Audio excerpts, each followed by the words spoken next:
From the CEC studios on the campus of Dixie State University, it's Trailblazer Weekly with Keric and Drayson Ball. Season 2 starts now.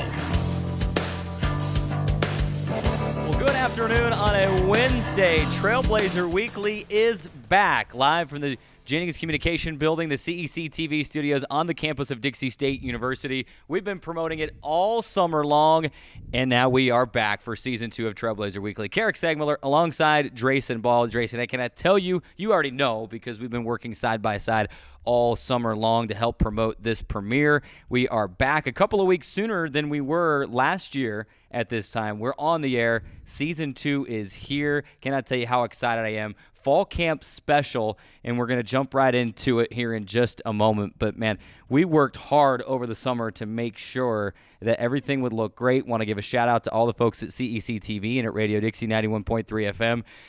This set looks amazing. Also want to give a shout-out to our great sponsors at the campus store. We have a few others that we'll mention as well, but a lot of stuff that you see on the desk, the stuff we're wearing, like the promos that you've seen, comes courtesy of the DSU campus store. So big shout-out to Aaron Meadows and his crew over there. We're back. We're live, and it seemed like we were never gone, but so much work went in over this summer to making sure that this would look right, sound right, and I am excited, Drayson, to get it started. Oh, no doubt about it. I mean, you talked about we were back a few weeks earlier than we were last year. It's just because we were so darn excited to get this going back again because, you know, we missed it so much over the long summer. But, yeah, I mean, the set looks tremendous. The CEC TV crew here did an absolutely tremendous job. Obviously, the Dixie State campus store provided everything you see here, basically, and we're just really excited to get things going. We're kicking it off with our fall camp special, and couldn't ask for a better way to kick things off this season. Yeah, fall camp special. We are live here on Radio Dixie 91.3 FM, CEC TV. That's TDS cable channel 108 for the HD version of the broadcast, and then the Dixie State Athletics YouTube page, youtube.com/Dixie State Athletics. And it's the fall camp preview, or special, because it's not just a preview, because fall camp is already going. Day 5 happened today. We're going to give you our fall camp impressions, talk about some position battles. We'll talk about the coaching staff. How does this team, Drayson, build off of the 2018 success? We'll talk about that a little bit later in the show. Head coach Paul Peterson joins us next in the next segment, and then defensive coordinator Tyler Almond will also join us to break down the offense and then the defense as well. And then we'll also take a look at the RMAC. Dixie State picked 5th in the RMAC coaches poll, the preseason coaches poll, and I can tell you a couple of coaches, a couple of players weren't too thrilled when that came out. We'll talk about, is it too high, too low, just right? We will discuss that a little bit later on in the show as well. But let's jump right into this, Trace. I want to start with some fall camp impressions. You and I have both attended a couple of practices. In fact, I've been there every day, been able to help film, to help put out some highlights on social media, and then to be able to just take it in and see what this team has to offer. You and I will be back on the call for Dixie State football on Radio Dixie 91.3 FM, as well on the Stretch Internet stream, and produced by CEC. I've seen some great things from fall camp. The number one thing that jumps out at me thus far, 5 days into fall camp, is the positive vibe. And I'm not saying there hasn't been a positive vibe in the past, because there has. Football is back. Everybody's excited. But you can feel it. The feeling of excitement is there. It's palpable is the word that I'm looking for. The guys are buying in. The returners that are back, that have been part of maybe a couple of different coaching staffs, are buying in. They really like the coaches. Every single player that I've talked to so far that's a returner loves this coaching staff and already is buying into Coach Peterson and his system. That's my early fall camp impression. What did you see the other day when you were at practice? Yeah, I mean, it's obvious that's your first impression, because it is just like that. I mean, the defense is always screaming, yelling, and encouraging each other, and the offense is the same way, really. I mean, it's an all-around great feeling there at camp. And, one thing that stood out to me is just the high tempo that goes into practices. I mean, they're all the time flying around. They're doing different drills, all kinds of things. It's a high tempo. It's a very fast-paced kind of practice or fall camp, if you will. A lot of high energy. It's one of those things that helps get you in shape, helps get you ready for the regular season coming up here in just a few weeks. But that's been the thing that I've really noticed the most is just the amount of energy that the players have been bringing to camp. You mentioned that they all buy in to this coaching staff. I'm really interested to see what Coach Paul Peterson can do. We'll talk to him in just a few minutes. But, I'm really excited to see what he can do with these players that have really seemed to buy in, like you mentioned, into this fall camp so far. It's been physical. It's been competitive. There are guys battling for positions, and you can see that. But what I've really noticed and what has really jumped out at me is that you've seen guys. I'm going to name one in particular, Alex Lilliard, a senior on the defense. He knows at this point you can't necessarily say his spot is totally safe, that no one could take it, but he knows he's going to get a lot of playing time. However, he is totally and 100% willing to be a leader and to help those younger kids. And I've seen it not just from him, from a couple of different players, that even though there's these battles going on, everybody wants to get onto the field. These senior leaders, there's 13 seniors that I counted up on the roster so far. Things could change at this point. But 13 seniors that are really taking younger guys under their wings and saying, hey, this is how we do it here. And they're not afraid of the competition, and they're helping instill that competition. Let's talk about a couple different parts of the roster and some of the position battles, obviously. And the question that I wanted to ask, Drayson, as we've been preparing for this and talk about the position battles and the different parts of the roster, the most intriguing position going into fall camp. What to you is the most intriguing position? There's one that I think jumps out every year that people, the quarterback, obviously, but there's a couple of others that, for other reasons, are just as, if not more, intriguing this season going into the 2019 campaign. Oh, yeah, there's a few different ones that come to mind right off the bat for me. Right off the bat is the defensive line. Last year, Sebastian DeMartini, Remington Kelly, a couple of big guys on the defensive line, one right there in the middle, one coming off the edge that you lost last year at graduation. You still got a couple of guys there returning from last season, but that's one of the areas the Trailblazers really have lost a few guys from last year, and that's one of the things that really sticks out to me. How are they going to be able to put pressure on the opposing team's quarterback? Obviously, they fell a victim to a few high-quality running backs last year up the middle. That's going to be one of the big keys, the defensive line. Also, running backs. I know we got CJ Luongo. He's going to be an all-conference candidate. He's special, but kind of the book's out on CJ. Everyone knows about him. He's going to be our, feature back. I want to see if there's another guy who can come in and kind of be a very good, high-quality, I don't want to say backup, but a second kind of tier guy that can come in behind CJ Luongo. If you look last year, we played a couple of teams that had kind of a dual threat running back. Colorado State Pueblo had Marche Denard and Austin Michi. Colorado School of Mines, Cameron Mayberry and Brandon Farmer. A couple of two-headed monsters there. Obviously, there was a clear-cut 1 and 2, but that's kind of what I'm looking for going into this season. Skill position, the tree is bearing much fruit in the skill positions, and you hate to say that. I'm a kind of superstitious guy when it comes to sports. You hate to say that. You never want to test your team's depth. At receiver, at running back, Dixie State has a lot of skill guys that are going to be able to do great things with the ball this year. You mentioned the defensive line and a couple of those guys, Sebastian DeMartini. You mentioned Remington Kelly, who graduated. Linebacker is one of the most intriguing positions for me this year. Shiloh Pritchard is a senior. He graduates. Of the unfortunate passing of Abraham Reinhart. He was the leading tackler last year. So, first of all, how do you replace as good of a guy that he was? You don't. You just don't. But then on the field as well, he's your leading tackler. So at linebacker, you've got a lot of work to do. That's intriguing to me. And then defensive backs. There's a couple of defensive backs that after the coaching staff change have left for other schools. Starting safety and a starting corner that you're going to have to replace. But I'll tell you, there's Alex Lilliard, who's kind of that bandit, that linebacker, defensive back, safety combo.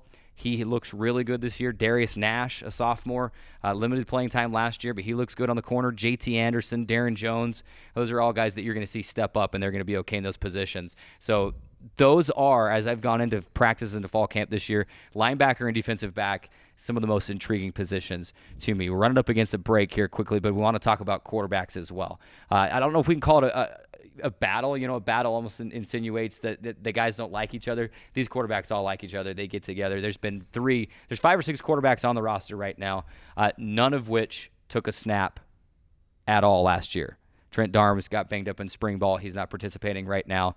So he's there. He's helping. But let's take a look at the 3 main quarterbacks that have been seeing the reps. And for you TV and internet viewers, you can see that on your screen. Cody Wilstead, the local, we'll call him the hometown hero, dominated at Pineview High School, spent some time at BYU and then at junior college as well. And now he finds, as a redshirt sophomore, his way back in to St. George, Utah. You see him 6'7", 230 there on the weight. Big guy, can really built like a good quarterback. Tanner Hammond, the lefty, he's a junior out of Bountiful, Utah.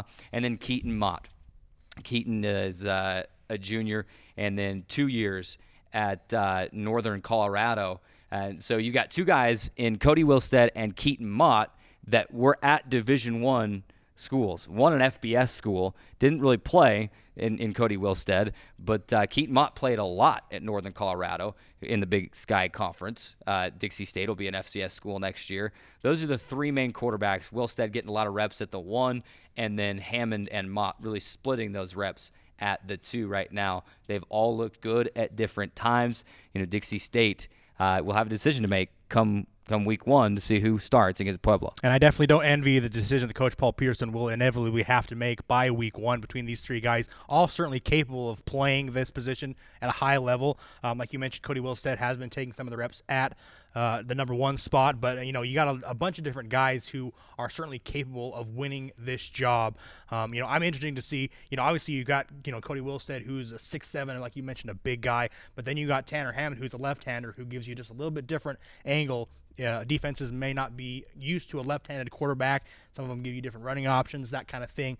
It's definitely one of those, obviously, quarterback battles that you look forward to every season to be able to say who's going to take the job, who's going to be the quarterback going forward. One thing we do know for sure, though, is they're going to have a lot of options to throw to. Wide receivers got a lot of depth there as well. 12 minutes into the first episode of Season 2 of Trailblazer Weekly, and it flew by, but we've got to get to break because we got to pay some bills. Also, we've got head coach Paul Peterson. He's on deck. He's waiting to join us out here on the set, and he's got a ton of good stuff to say. We're going to have about 20 minutes with head coach Paul Peterson, and we'll break down camp. We'll talk about some of the same stuff we've been discussing as well. We'll also ask him about the off-field aspect of camp. This team has been helping out around campus, helping people move in. They're up on the Dixie Rock. They're getting involved in the community, and that's what you love to see in this football team. We got to take a break. We come back with head coach Paul Peterson right here on Trailblazer Weekly. Radio Dixie 91.3. We don't play that. Nope, not that. A big fat no there. That's what we play. And stuff like that. On St. George's only alternative, Radio Dixie 91.3. Oh, and from 9 till midnight, we play this. I need a one dance. And this. Radio Dixie 91.3 FM. For over a century, Dixie State University has been shaping the trailblazers of tomorrow by providing a culture of active learning, active life. With a paradigm of real-world experience mixed with cutting-edge technologies and rich traditions, we provide one of the most affordable educations in the West, set against the most stunning backdrop on the planet.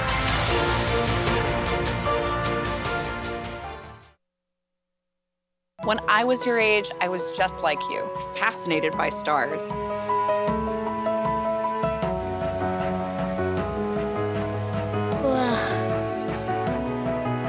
But now I get to search for life in the universe. And who knows, maybe life is looking for us too. So we're like aliens to them? Yeah. Does anyone want to be a scientist now? I do. Awesome. We need more girls in STEM. Maybe we can find aliens. Action!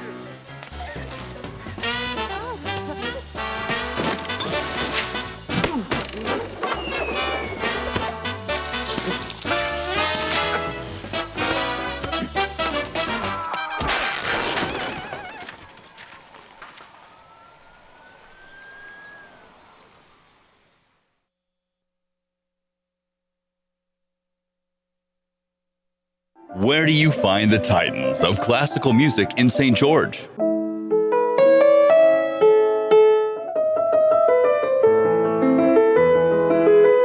Classical music on Radio St. George, 100.3 FM. Where do you find the legends of jazz?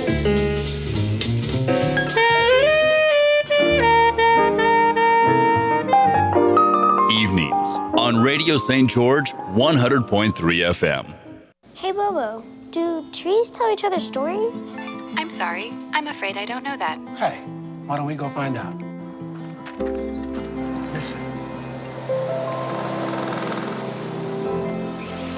Can birds draw pictures?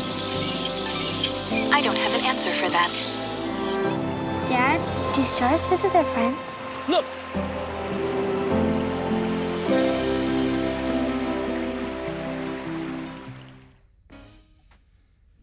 Today's show is brought to you by the Dixie State Campus Store. Campus Store is the official source for DSU Trailblazer clothing while providing students with textbooks as well as educational, office, and art supplies. Located on the second floor of the Gardner Center. Also online at campusstore.dixie.edu. The Dixie State Campus Store, proud sponsor of Trailblazer Weekly. And again, we want to give another shout out to Aaron Meadows and his crew over at the Dixie State Campus Store for outfitting us, for hooking us up with these great shirts, for helping us adorn our set with all this great stuff.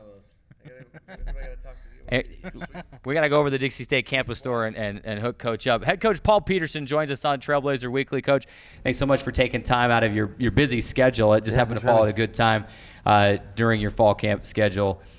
Today, we're grateful to have you on the show, and there's a lot to talk about, so let's just jump right into it. I mean, you hate to sound cliche, but let's start out with your impressions. How you felt about the first 5 days of fall camp to this point? I know the fifth day isn't all the way over yet, but you've had practice. You don't call them walkthroughs anymore. You've got your packed coming up tonight, where you get out. You actually get to use a football now, part of that. But you've had your fifth practice of the camp. Where's this team at? What are your first impressions when you think back over the last 5 days? Yeah, no, I think after spring practice we climbed. Spring practice, everything was new. We had a lot of guys that were new to the scheme, both offensively and defensively. I thought where we left off and when we came into camp, we didn't go down. It was a refresher for a lot of guys. With the new guys adding some value to our program in all positions, the competition's really, really high right now, and we got a lot of energy on both sides of the ball because of that. Guys are fighting for their spot where maybe before they felt a little comfortable, and that's okay. That makes us all better. We're talking about the practice, alignment, assignment, communication, and technique, the PAC, that's what it stands for, but those are always good to get those things fixed. It allows those young guys to get an extra practice where it's slowed down, where we can communicate with them and talk to them what they're doing wrong, or right. But really like where we're at right now. We got. I feel real confident with our first and second teams, which sometimes you're not that second team. I think we've got some good depth all over the place. So if a guy goes down, I don't think we're going to be missing, which inevitably it happens, that much. So. Of course, you look at fall camp now. It used to be that you could do 2 or even 3 a days and get out there and work these guys into the ground. Now some of the changes the NCAA has made, you get your one practice and then your walkthroughs. As a coach, how much more, I don't want to say pressure, but how much more pressure is there to make sure that we get out and we work on every single thing we want to work on in that 2 hours that we get in the morning, and then be able to tidy it up during those walkthrough sessions? Yeah, I don't think it's that much. You got to be smart as a head coach, regardless of if you had the 2 days that they had before and the 3 days. It was crazy. We were just beating the kids up, and we were, as coaches, being selfish, getting them out there. But I think we're able to maximize our meeting time as well as our pack time to be able to get them the reps they need. Full speed reps are always going to be prime, but if we're doing the walkthrough and getting it on the film, different guys learn different ways, and so they've got to know that we're maximizing every one of their minutes. They're getting home and hitting the hay, I'm sure, because we're waking up pretty early in the morning to get ready for practice. Coach, obviously one thing that's going to be on everyone's mind coming into the season, we talked about a little bit in the open. Let's just jump right into it. talk about quarterbacks and see. We got a couple of good candidates. Obviously, Cody Wilstead, Keaton Mott, Tanner Hammond.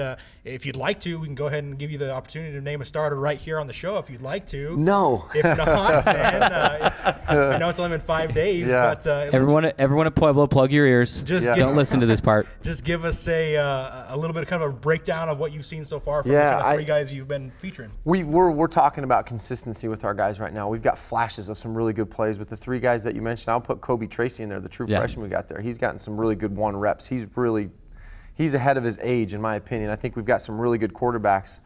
Those 4 guys, and then we got a couple young guys and Caleb and Isaac Hamilton that are doing a really good job as well. They've got a promising future, so I feel like we got a really good room. Again, it comes with the consistency. Like I said, I see a guy step up and rip a dig or a post, and I'm like, yes, that's the one. And then a couple plays later, there's something wrong with their footwork, or they're making a wrong read, or a bad decision, forcing a ball here and there. So I'm looking for that guy that's going to make the right decision every time. And I think with more reps that we give to some of these guys, we're going to see that more as we progress. But it's a good problem to have. Let's move over to the guys that are going to be protecting your quarterback, the offensive line. Obviously, another big key position every single year. You got to have a quarterback, but then you also got to have someone to protect him as well and open up those holes for your running backs. Talk a little bit about some of the returners you may have from the offensive line. Talk about some of the maybe new guys that are standing out in camp. Just give us an overall breakdown who you might see on the offensive line this season. Yeah, we tried to bring in about 20 guys at the offensive line to add some depth. So we got a lot of young guys that are getting some reps as well. But from the previous year, Nate Sevis is the man. He's a leader on our offense. We've been able to move him on all 3 inside positions.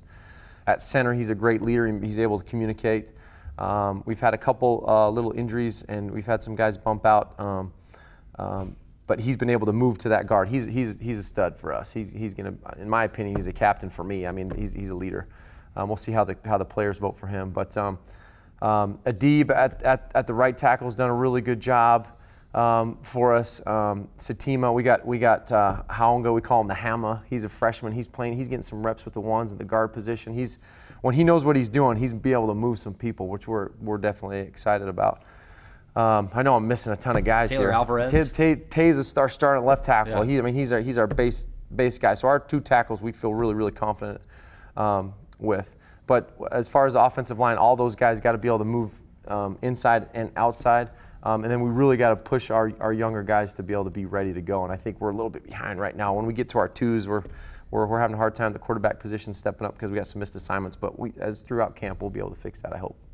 Chatting with Dixie State football head coach Paul Peterson, and Coach, you kind of beat me to my next question there. I mean, you never want to test depth really at any position because you want to stay with the ones and who's there. Because if you're moving guys in and out, maybe you didn't evaluate the talent right, or B, someone's getting hurt. But let's talk about our offensive line. You just kind of hinted at it. Those ones are looking really good.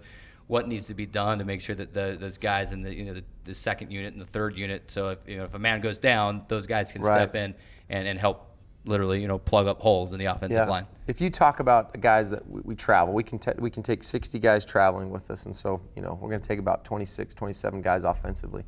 You can only take about 7 or 8 offensive linemen. So we're looking for the 7, 8 best guys right now. They're going to travel with us, and we're going to take some young guys. We just are. So the guys, again, it's the same thing with the quarterbacks. Who's going to be the most consistent in the pass protection and in the run game? And we've got some guys that are physically capable of getting it done right now, and we're giving many reps as we possibly can. And we're pushing some of the older guys that have been around a while too. So that's not a bad problem to have as well. Continue to talk about the offense. I mean, you're the head coach, so you got to worry about both sides of the ball. But you played quarterback, so you're an offensive guy. So we're going to break down the offense. We got Tyler coming in to talk about the defense here in just a few minutes. But we mentioned, I don't know if you're here in the studio yet. We mentioned that one of the spots that you may have a lot of depth at is going to be your skill position guys. You got a lot of good running backs, good physical running backs. AJ's coming back, but you've got a lot of guys that have come in, the Natoa brothers that have been physical and kind of bruising guys so far. Receivers, Casey Allison, DeJuan Dantzler, Xavier Smith is back, but then you've got a Jalen Powell coming in You've got a Ricky Johnson as a freshman that's turning some heads already. Talk about those skill position guys and what your evaluation is to this point and what you've seen out of both the running backs and the receivers. I'm really excited about our receivers. Those guys coming back, they did some really good things last year. Casey got a little dinged up last year and missed some games. Hopefully we can keep him healthy. He's a big part of our offense. He can take the top off. Him and Dantzler are some of the best receivers I've been around at any level. Xavier and JP at that H position, that inside slot position, we've tried to find ways to get them the ball, but they're awesome. You mentioned Ricky and Malcolm and Devin. Devin's another one. So we've got 6 or 7 targets at the receiver position where I feel like that's where we got the most depth that can go out and get a ball. They're going to pose some problems for some defenses. If defenses want to load the box to stop our run game, then we're going to launch. And we're going to launch anyway. You can put that on there. Okay, there it is. 2019 Dixie State football slogan, ready to launch. Let's go. In 3, 2, 1. So those are receivers, but running backs. Running backs, we were a little thin in spring. We didn't have some guys that we brought in at the mid-year. So we'd signed Yarman Natoa, and he was a freshman All-American. He broke his foot last year, so he ended up redshirting. So he's got 3 years to go, and he's out there running around like a vet. And Sajay's really silky smooth, tough runner too. But now you got DeArmond. He's a little bit taller and a little bit bigger, and he's going to punish. And his brother's just like him. So he's having some of the same problems as some of those rookies are as far as understanding the offense. But when he knows what he's doing, he gets downhill and he'll put his head down.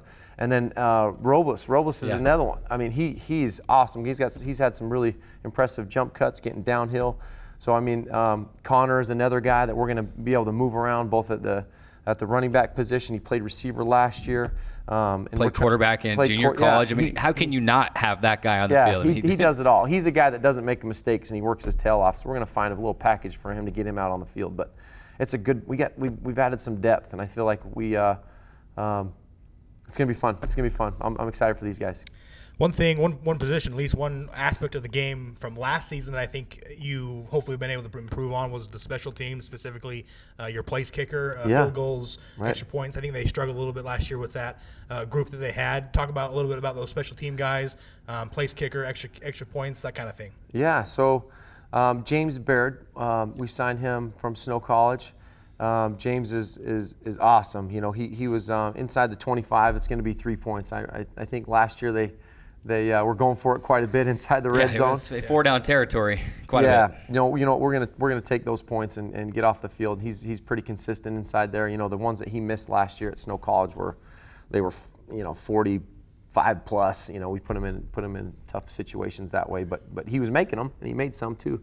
But we've added value there.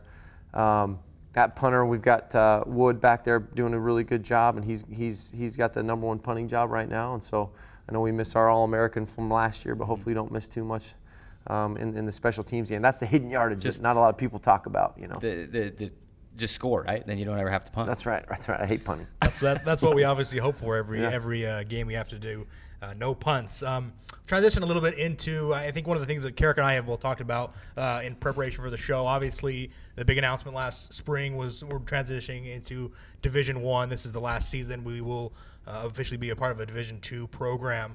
Coming off an awesome season last year, they set records in wins. 7-4 was the best mark they'd had in the Division II era. This football team going Division I next year. How do you get your guys to say, we got one more season in Division II. Let's not overlook these 11 games we've got this season. Let's go out with a bang. How do you get them to kind of buy into that, knowing you're going Division I next season? That's funny. We got our seniors to remind us. We just had a team meeting with the president, and was talking about this Division I and the future of the program and the facilities. And Alex Leland raises his hand. He was like, "Well, what's going on this year? I'm sick of this talk. This is my senior year." He was fired up. It was awesome. But yeah, those guys are here to remind us. There's no question that we're focused on this year. We really want to set the tone. I mean, the natural progression is of these guys that have been here is to make that jump to more wins. I mean, to either match or do more wins and see the gains in that column. I mean, that's really what you're judged by, and we want to make sure that we're good in the community. But those old guys,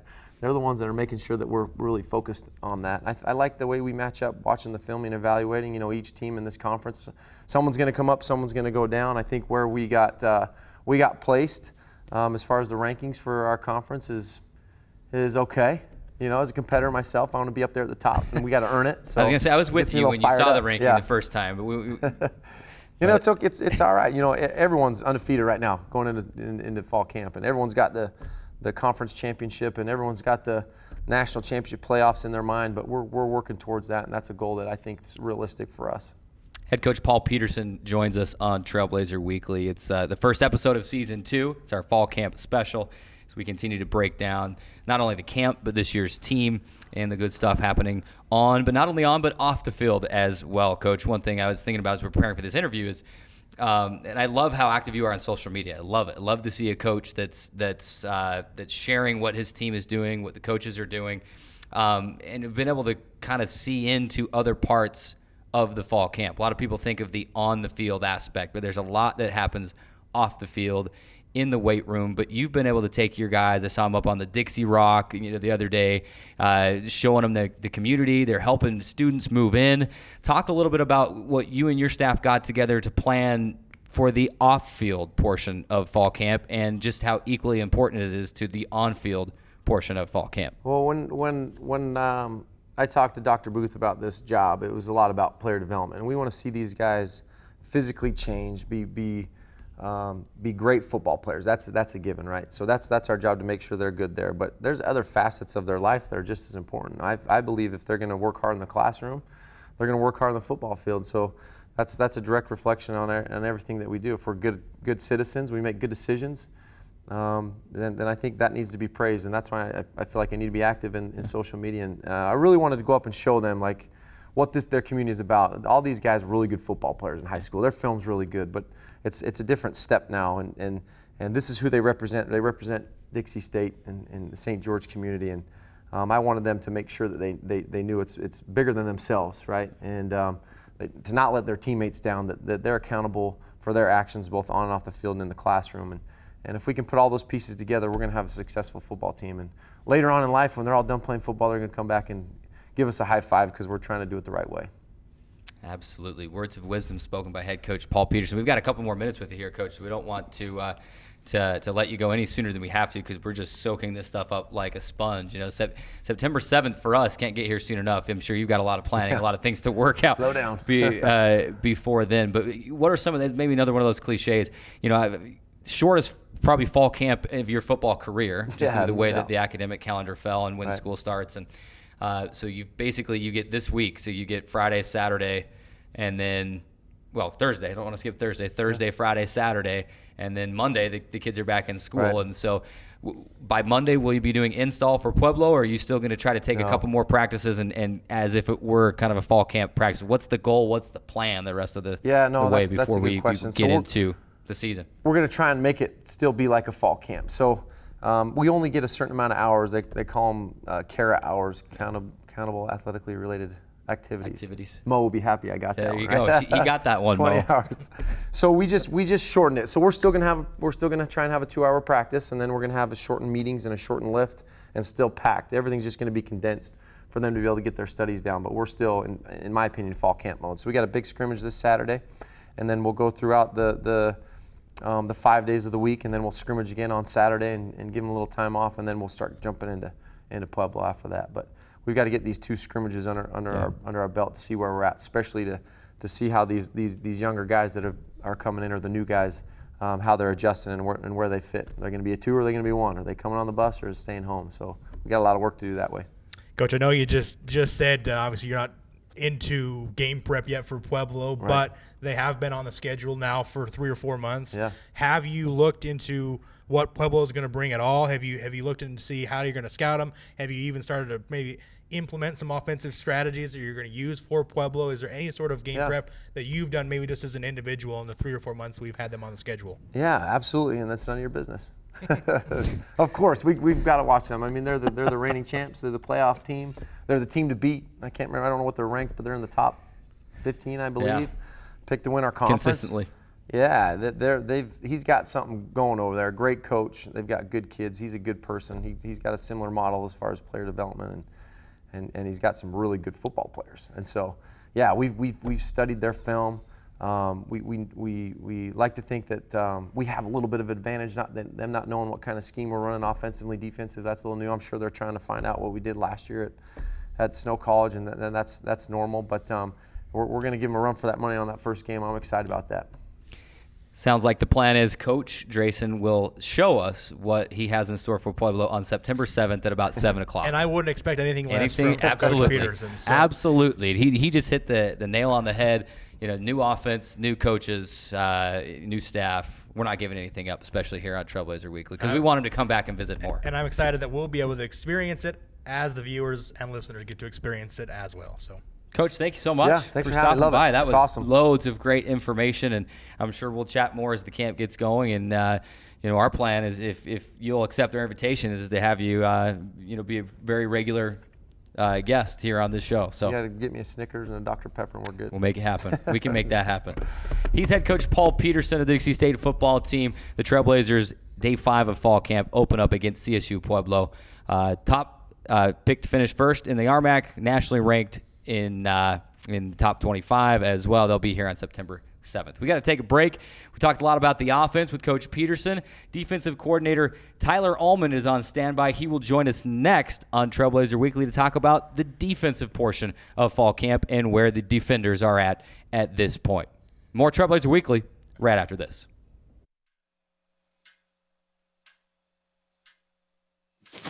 Awkward. I'm the awkward silence. You try to avoid me, then there I am again. But an awkward silence can be a great thing. Like Kelly here is about to demonstrate. You haven't really been yourself lately. Are you okay? Find out how you can help a friend with their mental health at seizetheawkward.org.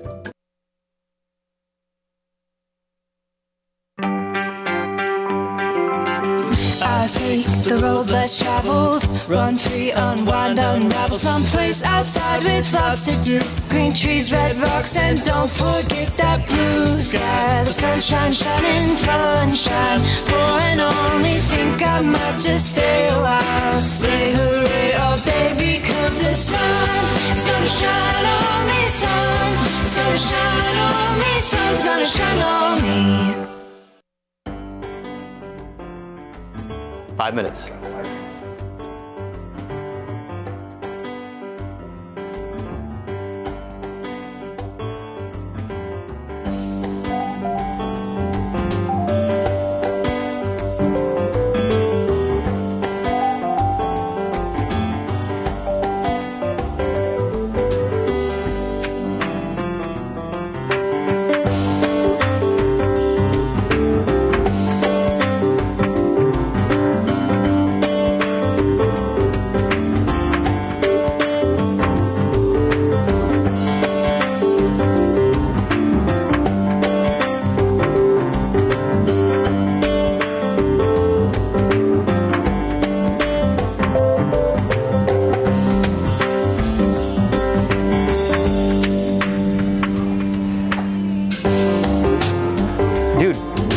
We've been here forever. They're about to close the store.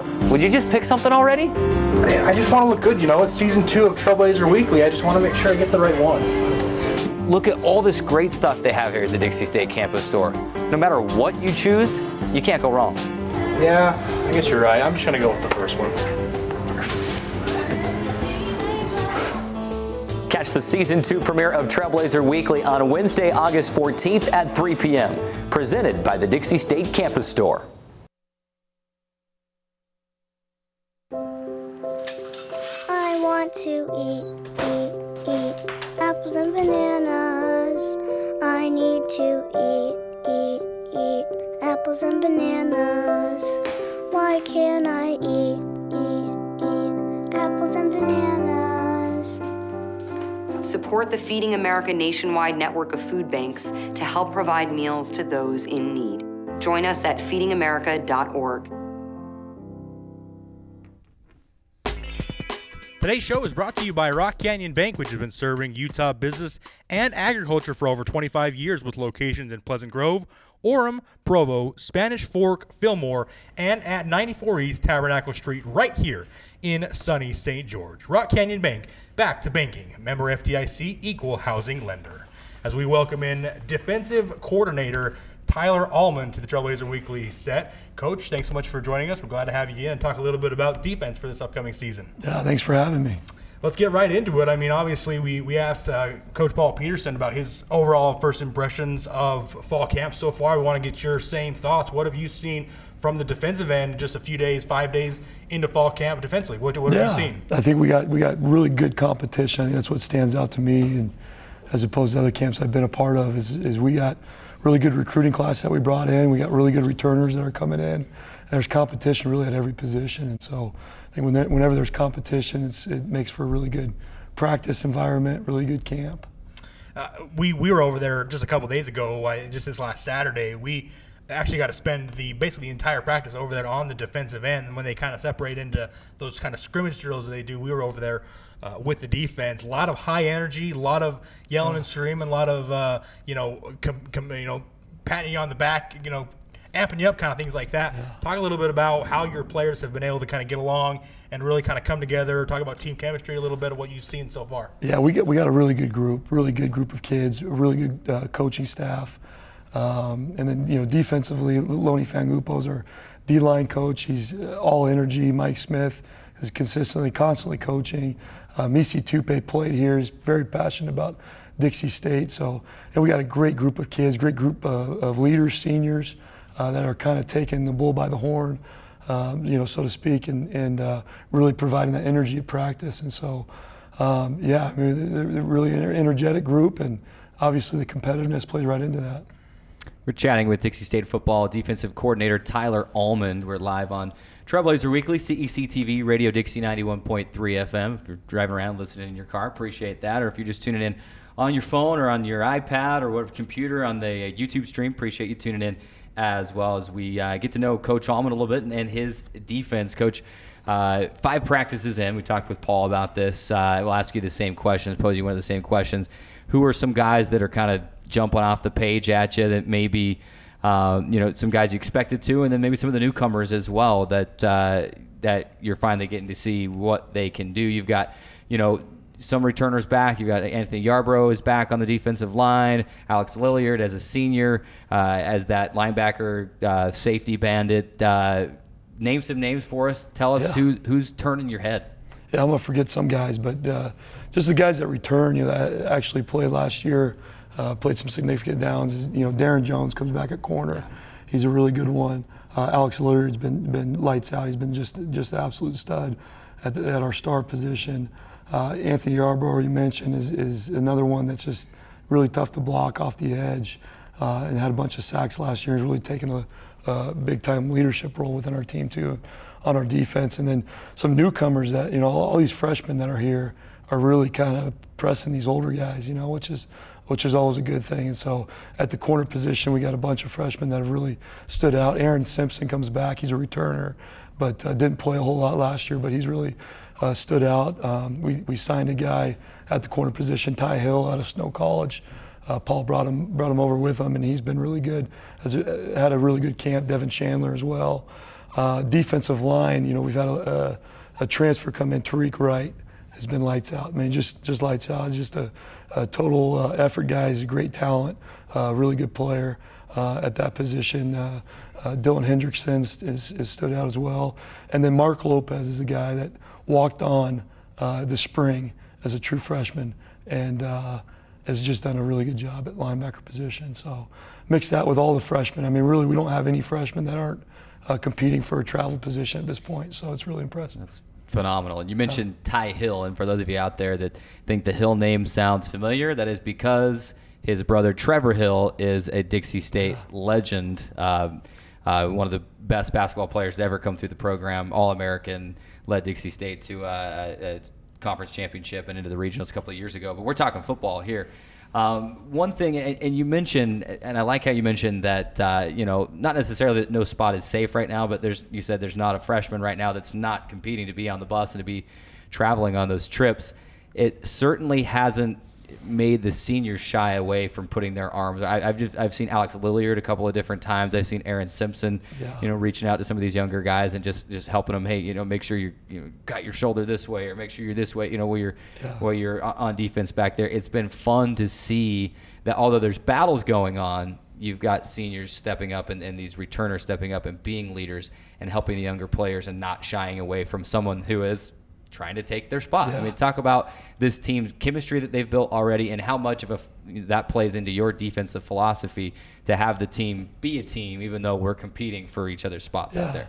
No, I think the culture is brewing of how Paul envisions this program, and I think you can see it. It's tangible. You can see the kids practicing that, like you just mentioned. As far as helping each other out and stuff, and our defensive staff on the defensive side of the ball, our defensive staff has done a tremendous job of pairing these guys, old guys with new guys, and kind of creating that environment where there's some leadership there that, hey, I'm going to go ask this guy for help because he's my big brother, so to speak. And so our defensive staff has done a really good job with that. And then our older guys, and our older guys some of those guys are sophomores, because we're so young, but they've done just a tremendous job of bringing these guys along. There's no hazing, there's no cliques or anything. It's all inclusive. It's been really good because we got really good kids. We're chatting with defensive coordinator Tyler Almond here live on Trailblazer Weekly. Coach, want to continue to talk a little bit about defense, obviously. Last season, I think one of the things that we noticed a lot about the defensive end was they gave up too many big plays on defense. I think a couple of different times they had different runs of 80 yards for running backs on the opposing team. What are you kind of doing to kind of prevent big plays from happening this year? I've watched a little bit of the film last year just for personnel and stuff. I haven't, scheme-wise and stuff, I don't know what they're doing a whole lot, but I know, personnel is there. And, we're going to be us. We're going to hang our hat on fundamentals and running the football and not being out of position and discipline and all those things. I think when you do that, you take care of, having those big plays and those explosive plays. But we're like any other defense in the country right now. We're talking about stopping the run, getting off the field in third down, not making any stupid penalties. And so, we're teaching those guys and they're getting it. And we'll see September 7th, I guess, if we can live up to, what we're talking about. Coach, I want to ask you a little bit of a, maybe, I don't know, random question. You mentioned you talked, you've looked at some of the RMAC a little bit, scouted a little bit, watched some film. Has there been something that you've been able to gather as a kind of a general sense of what the RMAC is? I'm going to liken it to, the SEC at Division I level. You got a lot of hard-nosed, kind of bang in a lot of big guys. The Big Ten's a lot of spread offense, high scoring. Is there a category that you could kind of put the RMAC in that you just in a general sense that you've been able to notice throughout your study? That's a good question. I'm very familiar with Big Sky football. I spent a few years there in the Big Sky, and I think it's very similar to Big Sky where you have your Colorado Pueblo who's going to try to run it down your throat a little bit, and you have Colorado Mines who's going to spread you out and try to wear you thin. So I think there's good a mix there between the teams. There's some turnover too with offensive coordinators and coaching staffs, and I think a lot more so at the Division II level than the Division I level. So that's something that you're always kind of second, or guessing. But look, we've looked at Colorado Pueblo. We know we have a good feeling of what they're going to do, and we're preparing for everything too. As much as just kind of worrying about ourselves and running the football, like I mentioned, and hanging our hat on fundamentals. I mean, that's what's going to win us games and help us win and help our offense get the ball back and all those types of things. So that's kind of what we focus on. But that's a really good question. I don't know if I'd pair it with I think it's a Big 12 or Big 10 and SEC mix. You got kind of all types of different offenses and different athletes and stuff. Chatting with defensive coordinator Tyler Almond, who sounds like he's been running a fall camp this week, and I wouldn't expect to hear anything different. Defensive coordinator really working with those players. It was fun to watch. Been fun to watch, not just you, but each of these coaches work with the kids and show that you don't just care about football, you care about these kids as a whole. And I talked to Paul about this a couple minutes ago too. We'll ask you the same question. How important has kind of the off the field stuff been with this team as well? You've gone up and you as a new member of the St. George community as well get to go up on Dixie Rock and kind of overlook the community, and then they've got players helping students, fellow students move into their dorms. How big of a push is there on this team, and specifically with these defensive players, that don't just do well and excel on the field, but excel in the classroom, be a part of this community, and be something this community can be proud of? That's it. That's the it. It's about football. We're passionate about football, love coaching football, but it's all about player development, like Coach Paul said. And it's he put together a great staff, and everybody is on the same page with that. That we're going to earn our paycheck 30 years down the road when these guys are fathers and husbands, and that's what it's all about. And you get these guys off the field, you get to know about their life, you get to talk to them, you get to be that kind of that glue or that parent figure that they're leaving their parents or their guardians, and they're coming and they're becoming men, and you get to kind of lead them. That's kind of neat. But I mean, that's what it's all about. That's bottom line. That's what it is. Player development and getting these guys ready for life. Of course, in the intro, we didn't do very good at introducing you. It's your first time on the show. We hope you're a regular guest like Coach Peterson as well. But a couple of seasons as a head coach at Christian Brothers High School in California, as well as assistant athletic director. And then, as you mentioned, you said a few, but you spent a lot of years in the Big Sky Conference, 7 or 8 years at Sacramento State on the defensive line, coaching linebackers. What has your time at Sacramento State and then time as a head coach at Christian Brothers High School, what did that time do to prepare you to be have your first, you were the head coach at high school, but your first collegiate coordinator job and becoming the Dixie State defensive coordinator here in St. George? Yeah, I think every experience that you have, I mean, you learn something from, and it's going to help you in the role that you're currently in. And I was at Sacramento State as a linebackers coach, and that's all I worried about for 7 years. And I was coaching two guys, two positions. I was coaching 8 guys, but two positions on the field. And so then you go be head coach without, any coordinating experience, really. And that opens some eyes, and just the paperwork and the administrative stuff that goes with that too, and the team dynamic. And so it's all, I think prepared me. I got a great staff. They're helping me. This is my first time. Misi Tupe has been a coordinator, so he's, big time. I can lean on him. Mike Smith played in the NFL. Loni Fangupo played in the NFL. So I got great playing experience, and I've been able to lean on those guys and, as well. But my experience at Christian Brothers I cherished. It's a very special place to me and my wife, both. And but coming here and working for Paul, working with Paul is just, unbelievable experience. And we love, my wife and kids moved here in June. So I had 4 or 5 months where I was kind of on my own a little bit. And Mom, Marissa, my wife, is just awesome. She had the kids for 5 months, but we absolutely love it here. There's no traffic, which is different for us. So, well, we think there's traffic, so that's there's no traffic. Yeah, Man, I get stuck in traffic for 5 minutes. I'm ticked off. Yeah, so I mean, we love it. We love it. Absolutely love it here, and we got great people that we're working with and great kids that we're working for. So.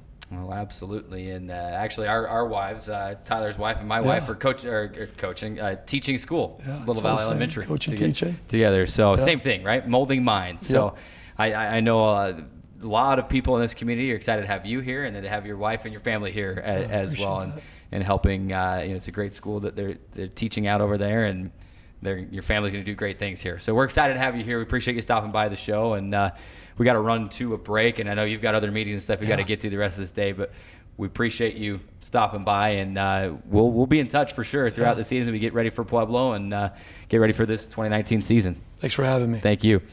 We got to take our final break. When we come back, we're going to take a look at the RMAC Conference. We'll take a look at the preseason poll. We'll take a look at Dixie State's 2019 schedule. It's Trailblazer Weekly, and we've got a lot more coming up after this timeout. 1 in 3 adults has pre-diabetes. 1 in 3. That means it could be you, your favorite brother, your other brother, you, your football buddy, your football buddy, you, the boss's boss. If 1 in 3 adults has pre-diabetes, that means it could be you, your barber, your barber's barber. Nice work. Thanks. You, your plumber. Breathe right into your foot. Your plumber's masseuse. Yes. You, your dog walker. On your left. Your cat jogger. Or you, your co-pilot. Your co-pilot's co-pilot. While 1 in 3 adults has prediabetes, with early diagnosis, prediabetes can be reversed. Take the risk test at doihaveprediabetes.org to know where you stand. Today's show is brought to you by Honolulu Grill, bringing you a variety of Hawaiian and other Polynesian foods. Honolulu Grill's unique tropical taste will leave your mouth watering for more. Located at 706 East, 700 South in St. George, Honolulu Grill. Come feast with us. And now, as the show winds down, I'm hungry thinking about digging into some Honolulu Grill a little bit later today. Great sponsor of the show. We want to thank all of our great sponsors this year, Rock Canyon Bank, Honolulu Grill, and the Campus Store for making this show possible. Just 5 minutes left on the docket. Hard to believe already. It's hard to believe how far this show has come.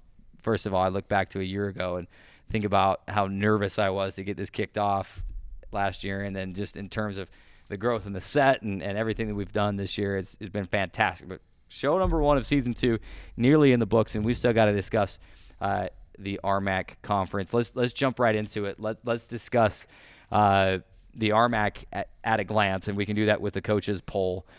Dixie State picked 5th. Drayson, I'm going to ask you the question: too high, too low, just right? In my opinion, I think it's a little bit too low. I might have bumped them up 1 spot, maybe up to 4 at this point.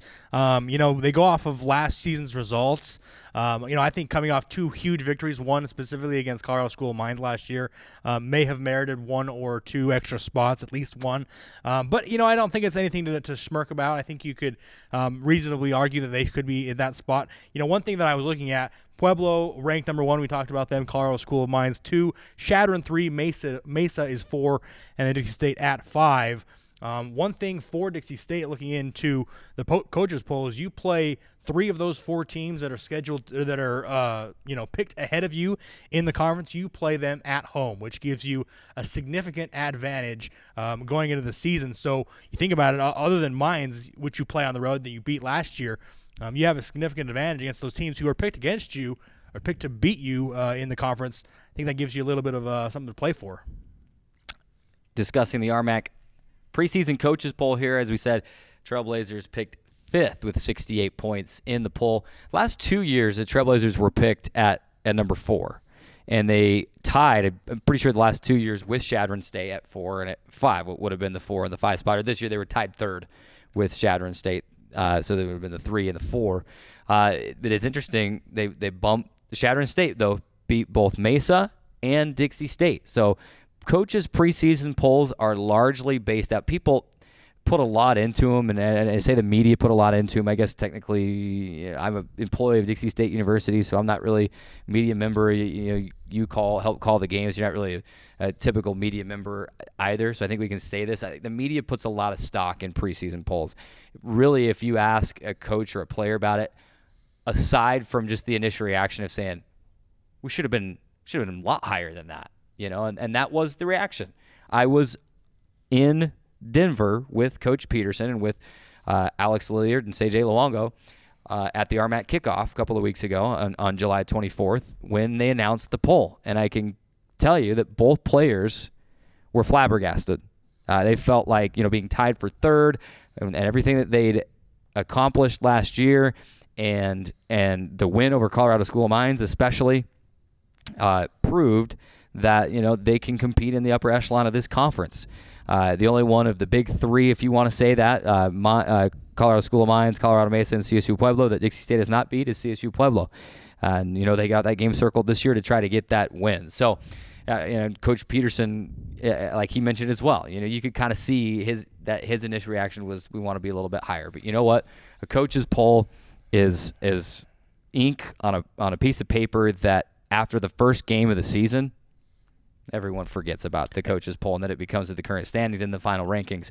And so, the media can sit and talk about the coaches poll all they want. All I know is that, they've got that pinned up in the locker room saying the coaches in this conference think that we're only good enough to be 5th. And we're going to go out and we're going to prove them wrong. And if nothing else, it serves as kind of fuel to the fire for these Dixie State football players who, like you mentioned, were probably a little bit appalled at their preseason ranking. Like you mentioned, doesn't really matter. It's just all speculation and conjecture. But it does matter to these players to a certain degree. But after the whistle blows and the first kickoff, it's really about playing on the field and proving yourself there. Just 1 minute left here in the premiere of season 2, as we've been promoting it so long and it's just flown by this last hour. Let's take a quick look at the schedule. Dixie State, 6 home games this year with a non-conference. Simon Frazier, former GNAC foe, will be in on October 12th. That's the non-conference game this year. It's been a long time. I think you could go back to 2014, when Dixie State defeated an NAIA school in Menlo College on homecoming, that was the last time Dixie State won its non-conference game. So the Trailblazers will try to win the non-conference game against Simon Fraser on October 12th. But home games, Colorado State Pueblo on September 7th, Black Hills State on October 5th, Simon Fraser on October 12th, versus Chadron State on October 26th, Colorado Mesa on November 2nd, and then Senior Day, November 16th against Adams State. On the road against Fort Lewis, New Mexico Highlands, South Dakota Mines, Western Colorado, and then at Colorado School of Mines. This is your last road game of the season. A schedule, like you mentioned, that is set up. You have a lot of those top teams at home. It's set up for success. That episode flew by. It is in the books. Trailblazer Weekly, Season 2 premiere. Thank you so much for tuning in. Be sure to watch all our social media outlets for recaps and interviews throughout the next week. Big shout out to Martin Kelly and the Radio Dixie 91.3 FM studio and everyone here at CEC TV. For Drayson Ball, I'm Keric Segmiller. We'll catch you next week on Trailblazer Weekly.